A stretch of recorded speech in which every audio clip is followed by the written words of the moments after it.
A chamada revisão da vida toda, o Supremo, quer dizer, o STF, surpreendeu bastante ao reviver uma ação lá de 1999 para barrar um julgamento de 2020. Hoje a gente vai analisar as diferentes perspectivas jurídicas sobre essas complexas manobras processuais. Eu defendo aqui que a recente rejeição técnica pelo STF, por mais, fria que pareça, criou uma vantagem tática vital para proteger os aposentados. E eu argumento que aplaudir essa manobra é, na verdade, ignorar um sistema falho, né? Um sistema que usa o tecnicismo não para fazer justiça, mas para atrasar as respostas e esgotar quem já esperou uma vida inteira por isso. Bom, o ponto central aqui é o voto do ministro Nunes Marques na ADI 2111. Ele decidiu não conhecer dos embargos de declaração. Superficialmente, o aposentado lê isso e pensa: perdi. Mas a mecânica jurídica diz exatamente o contrário.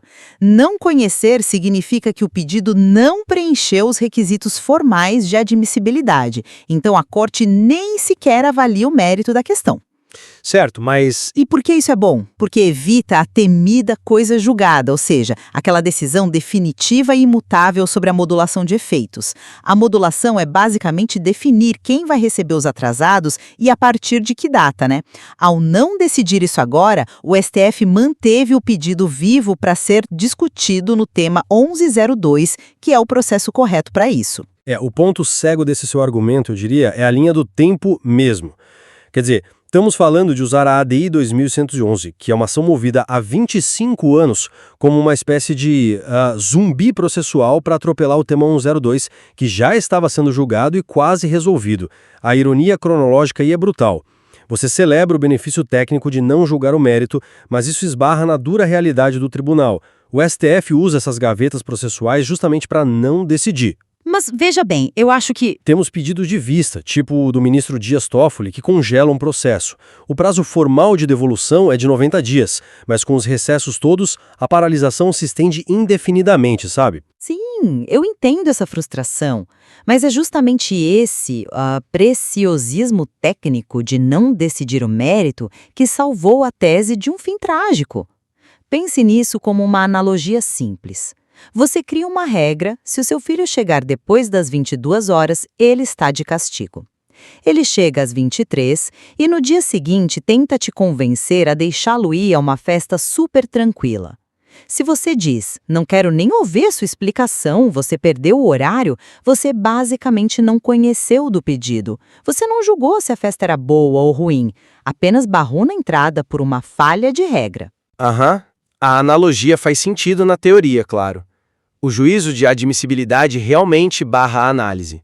Mas na prática forense do STF, esse pai da sua história tranca o filho no quarto por anos a fio sem dar uma resposta final. A armadilha, no entanto, seria se o pai ouvisse a explicação e dissesse: eu rejeito o seu pedido porque essa festa é perigosa. Isso é entrar no mérito.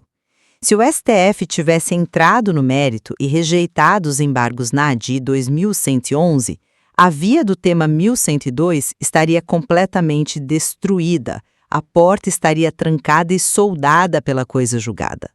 Essa barreira processual do não conhecimento foi exatamente o que permitiu que o pedido de modulação fosse feito agora no tema 1102, com o objetivo claro de proteger as ações ajuizadas até março de 2024. O processo continua respirando. Continua respirando, mas por aparelhos, né? Veja como a mecânica dessas ferramentas funciona para prejudicar quem tem pressa.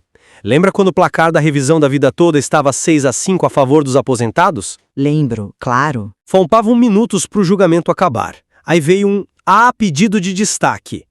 O mecanismo por trás disso é devastador. Ao pedir destaque, o ministro arranca o processo do plenário virtual e o joga para o plenário físico. A pegadinha. A contagem de votos recomeça do zero absoluto. Uma manobra regimental aniquilou uma vitória que já estava garantida, atrasando tudo em mais de 8 meses. Comemorar o não conhecimento mascara o fato de que a Corte usa essas engrenagens constantemente para negar respostas definitivas. Substituímos uma derrota imediata por uma agonia interminável. Olha, o não conhecimento na ADI 2111 evitou a aniquilação imediata do direito. Nisso, a mecânica processual é bem clara. O pior cenário foi evitado porque a corte não carimbou uma derrota de mérito. E eu estou convencida de que isso foi o melhor caminho possível naquele momento. Evitou um desastre fulminante, sim, isso é um fato. Mas afirmar que isso representa uma rota segura é ignorar o histórico do tribunal, na minha opinião. É apenas um prolongamento da espera disfarçado de estratégia brilhante. Bom, o que fica claro aqui é que a interação entre processos tão distintos exige múltiplas perspectivas para ser compreendida de verdade. As nuances do STF e como a mesma regra técnica pode tanto salvar quanto paralisar um direito, ainda oferecem muito a ser explorado em nosso material base. A conclusão sobre o peso dessa espera fica a cargo de cada um que nos acompanha. Obrigada por ouvir. É isso. Até a próxima.